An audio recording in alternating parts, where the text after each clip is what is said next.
Eu estou aqui com ele, gente. Eu conversei com ele por telefone. Antes, é engraçado que eu perguntei assim, quem é? Que eu não conheço, né? Eu não conhecia. O Rafael Antunes, ele é psicoterapeuta cognitivo-comportamental. Nome grandão, né? Nossa Senhora. Boa noite, Rafa. Boa noite, tudo bem, gente? Prazerzão estar aqui. Prazer é nosso.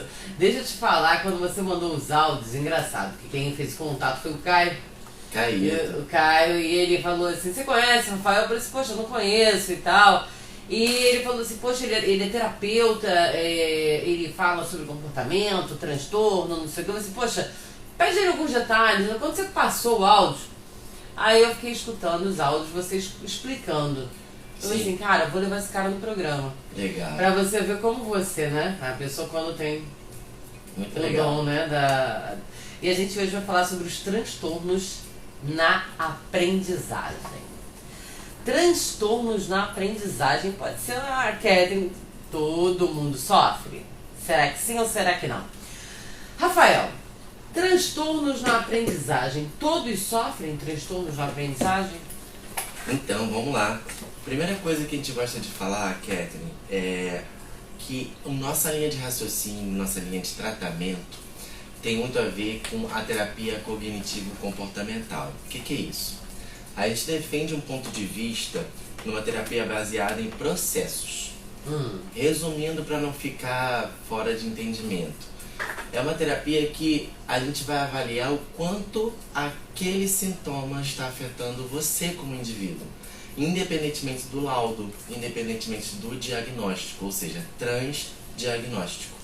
Porque às vezes, para aquela pessoa, aquele sintoma é importante, para uma outra pessoa não é, mesmo com o mesmo laudo, com o mesmo diagnóstico. Então a nossa proposta aqui não é identificar se isso é um traço do TDAH ou de outro transtorno, e sim o quanto aquilo está afetando, qual é o circuito na mente daquela criança, do adolescente ou de qualquer pessoa, né? O circuito que leva aquilo a ser um transtorno, sim, na vida da pessoa, aquilo está atrapalhando de alguma forma, e como a gente pode fazer para reverter esse gatilho aí.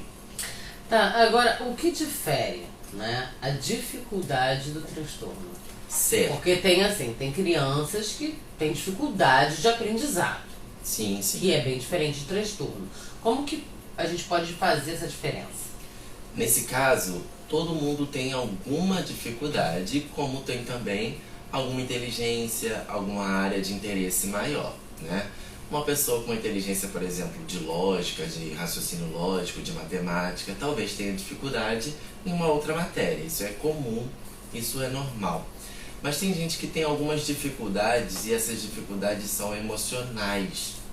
Então, por exemplo, a dislexia é um tipo de dificuldade relacionada à fonética, a trocar uma letra numa palavra, por exemplo, troca camarão, macarrão, que são fonemas parecidos, e não sabe, segura um pacotinho de macarrão e fala camarão.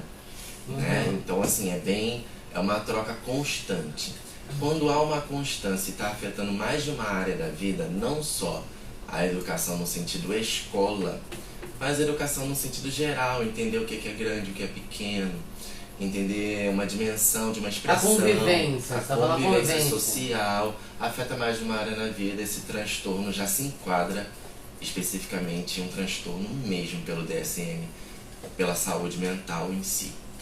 Por exemplo, a maioria das crianças nesse período estão em prova. Eu sei disso porque todas as crianças, pelo menos as que eu tenho contato, por conta da escola, dos meus filhos e tal, então as crianças estão em período de prova. Certo. E uma coisa que a gente observa é o seguinte: tem criança que sabe a matéria toda em casa. Sim. Né? E bate e responde tudo certinho não, sem a matéria, realmente a criança sabe a matéria. Mas chega na hora da prova, e eu sei porque eu também, né, agora já tem uns 2 anos que não, mas tem mais um pouquinho que eu não leciono, mas eu via crianças que sabiam a matéria e na hora da prova brecavam. Sim, brecavam. Isso é muito comum. Né, brecavam. Isso é o quê? É um transtorno? Falta de atenção? O que você associa? Primeira coisa que a gente vai observar. se isso é só uma questão de ansiedade, de nervosismo. Isso aí a gente não vai se preocupar com outra coisa senão esse transtorno primeiro, a questão da ansiedade em si. Só que em cada indivíduo, aquela ansiedade se manifesta de uma forma. Por exemplo, imagine uma pessoa com um estado depressivo. Tá um pouquinho down, tá um pouquinho para baixo, sem muito ânimo. E aí, a própria mente daquela pessoa, seja criança ou adulto, tá? Ela gera uma ansiedade. Ah, agora esse curso eu vou gostar.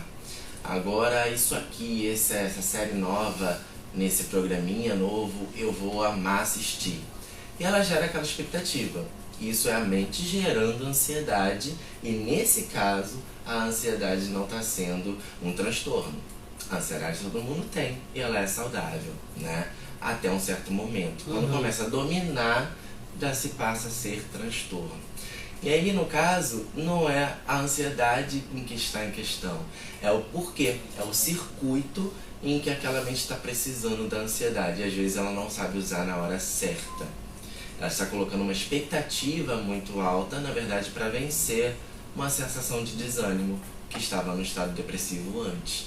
Então, o transtorno em si, voltando à sua pergunta, quando a pessoa faz uma prova, ela já tem algo que faz um temor, que faz um medo, que causa ali uma paralisia, a falta de oxigenação na mente, no cérebro, e a gente tem que ajudar os nossos adolescentes, nossas crianças, ou até nós mesmos, né, a parar um pouquinho.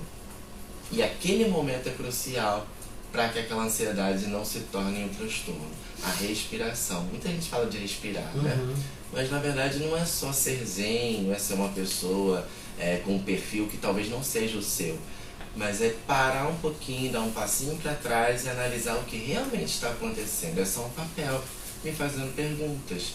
E se essa pessoa estivesse me fazendo pergunta num bebedouro, por exemplo, numa fila da cantina, e ela só me perguntasse, essa pergunta eu saberia responder?